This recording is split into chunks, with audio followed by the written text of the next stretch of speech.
shopping for a new car or want to check out that credit report? Nathan Bachrach, Simply Money, is here to talk about these questions, and he's holding his shoe in his hand. We're going to get to that and why he's got his shoes off in our studio this morning. Good morning. Good morning. Call you out there a little early. How are you? Yeah, I'm fine, thanks. Well, good deal. Let's get to our first question. This one kind of surprised me. I didn't even know this was possible, but I'm shopping for a new car, trying to decide between a 5-year or 8-year loan. Now, the lower payment on the 8-year loan would mean I could buy a nicer car. What do you recommend? I think I know the Well, answer. I don't like a 5. I really don't like an 8-year loan, okay? I like a 4-year loan. And let's talk about the average car now. It costs about $33,000. If you got a 4.2% interest rate on that car, you're going to spend about $3,100 on interest. On a 5-year note, it's going to be almost twice that if you get an 8-year loan.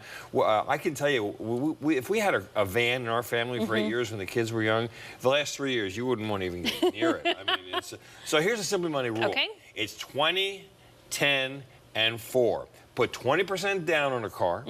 Don't pay for more than use any more than 10% of your take-home pay. Okay. And that includes the gas and the insurance and the payment. Ooh, okay. Yeah, and don't pay it off over 4 years. And you know something? If you can't afford a car, based on that, the Simply Money rule, I'm going to tell you something. You can't afford the car. You don't need it. You need to just... That's right. Okay.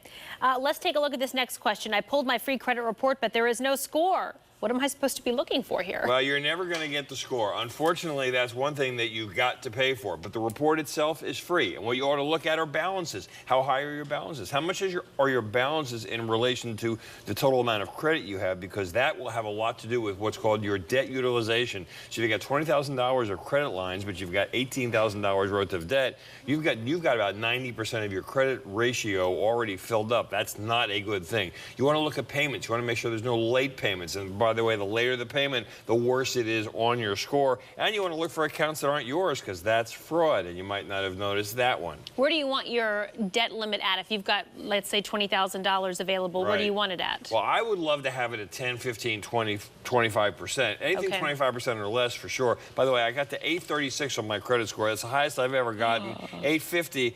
Well, look, you know, you bet if I don't get it right, nobody's going to get it right. We shouldn't be listening to you. Yeah, you should. You're right. That's the highest I've ever gotten, but it's got to do with payment history. Okay. You got to make sure that you're paying everything on time. One little black mark, and I'll be back in the 700s. Why do you have your shoe off? I got my shoe off because you know what? Sometimes it pays to buy the right things that last, high quality. Okay. If you've got to sleep in it, if it's a piece of furniture, a pair of shoes. I actually have. These aren't it, but I got a pair of Allen Edmonds shoes, and it was the first pair of shoes I got when we started Simply Money 23 years ago. You can get them resold every once in a while. Go send them right back to Allen Edmonds. And guess what? You know, there's price and cost. So the shoes cost a little more, but over time, I'm not buying new shoes every once. No, I've heard cost per wear, too, kind of dividing it by the number of times you use it. You got it. And if you got to sit in it, furniture for sure. And if you got to sleep on it, spend the money.